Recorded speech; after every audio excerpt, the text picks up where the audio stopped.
going, everybody? This is Darrin with GuitarControl.com bringing you this video lesson, and today I've got 3 fun and easy riffs for you from the 90s. So right now Guitar Control is giving away this really cool free chord chart. There's a link in the description where you can download yours. It's in PDF format. It just has every chord you could ever need all neatly compiled onto one sheet, so you can download it, print it off, put a copy in your gig bag, put a copy where you practice, so just whatever situation you're in, you have any chord you need at a glance, and it's a free download. So be sure to click on the link in the description for the tabs, and let's get close up and take a look at these.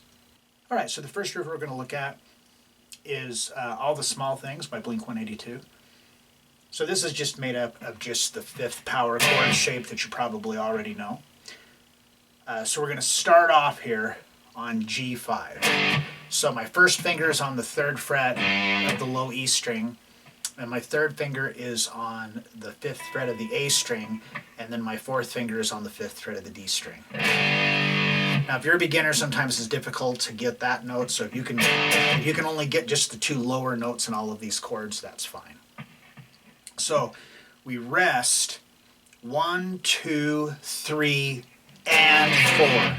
So on the and of 3 we hit this G5, and then we move down a whole step to F5.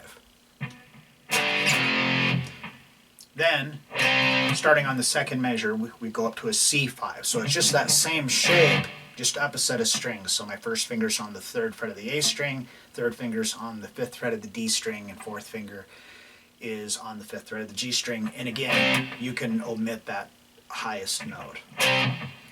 So now we just have a straight 8th note feel. So it's just 1 and 2 and 3 and 4 and... Okay, and then the 2nd measure, we're going to do an F5, but it's a different one. It's an octave higher. So we're just going to take this shape and move it up a whole set of strings. So now your first finger's on the 3rd fret of the D string, 3rd finger is on the 5th fret of the G string, but your pinky actually needs to move up a half step, so it's on the 6th fret of the B string. Same strum, 1 E and a 2 E and a. Then we're back to G5, the first one, so we just move down all the way, so now we're at the 3rd and 5th frets of the E, A, and D string. Whole measure of that, 1 and 2 and 3 and 4 and 1. On the 4th measure, we hit this on the downbeat of 1, and then 2 and 3, and we're going to do this mute thing. So we hit this 1, and then on the and of 1, you just let your fingers touch the strings, so you don't want to press down, just touch them, so when you pick, you just get that percussive sound. So 1 and 2 and 3.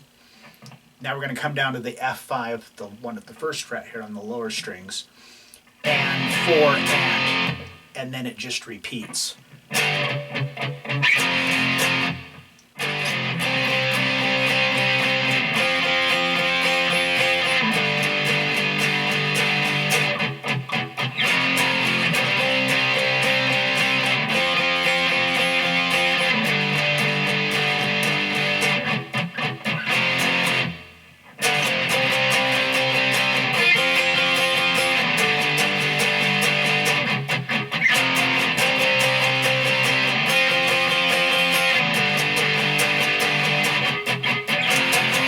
The next we're going to look at is Torn by Natalie Imbruglia.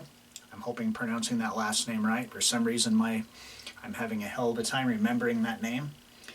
Anyway, this is a really cool song, and this chord progression is the same in the verse and the chorus. It's just rhythmically it changes.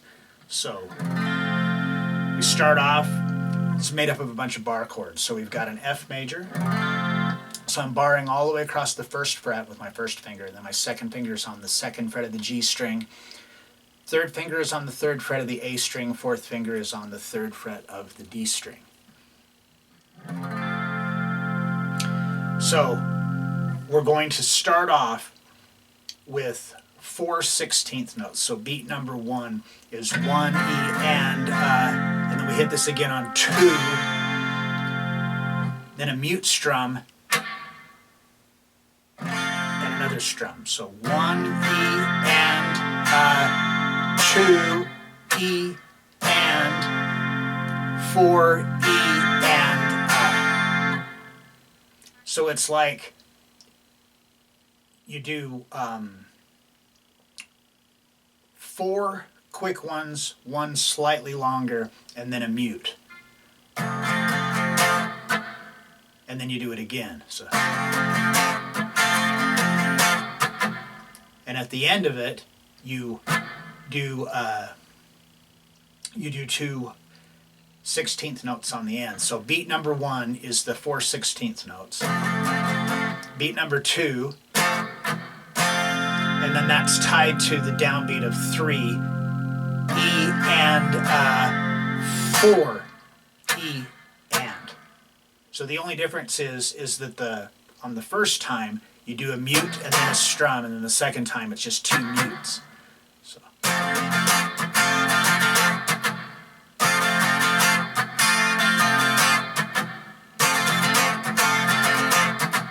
And it's the same for each one of these chords. So the next chord is C. So we're going to do the C major that's rooted on the A string. So my first finger is picking up the 3rd fret of the A string, and my 3rd finger is barring the 5th fret of the D, G, and B string. Same strum. Then we have D minor. So we just move up a whole step and then switch from this major shape to the minor shape. So I'm barring at the 5th fret. Now my 2nd finger is on the 6th fret of the B string, my 3rd finger is on the 7th fret of the D string, and my 4th finger is on the 7th fret of the D string. G string, oh my gosh. D string, G string, B string, it's a tongue twister.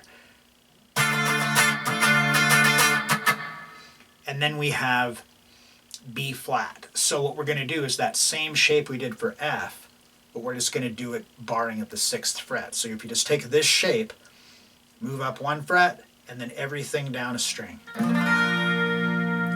And it's the same strum. And then it just starts over again. So.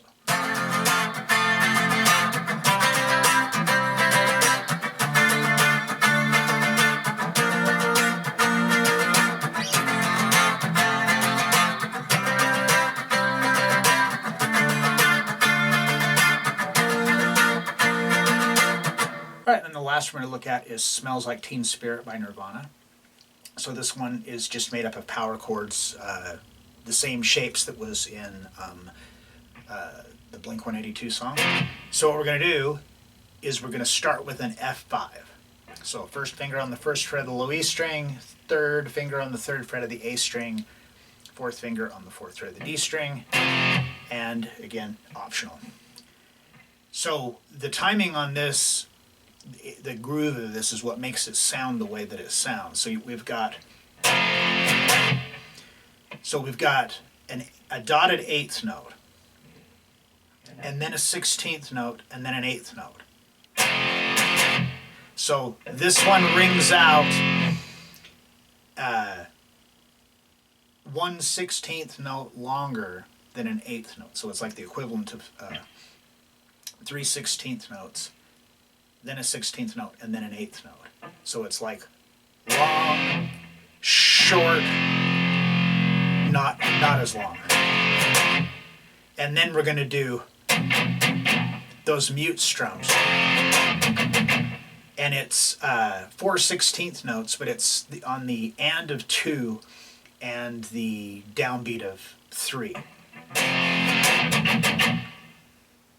Then we're going to do B flat 5s. We're just going to take that shape and move it up a set of strings. So now our 1st finger is on the 1st fret of the A string, 3rd finger is on the 3rd fret of the D string, and optionally 4th finger on the 4th fret of the G string. So we hit this on the and of 3, and 4, and. On the and of 4, we just hit the D, G, or the A, D, and G strings open. But you don't want it to, you kind of want it, you don't want it to be like a, really, you don't want it to be a lot of power on that. You don't want it to really stand out. You want it to be a little more subtle.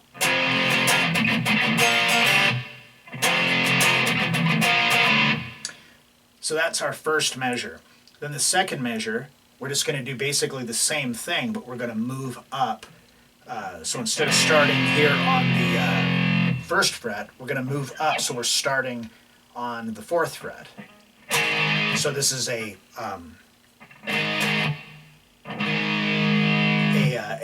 flat or G sharp, however you want to look at it. Same strum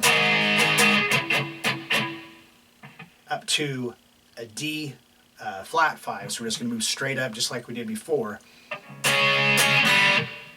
Same thing with the open strings, and then it just starts over again.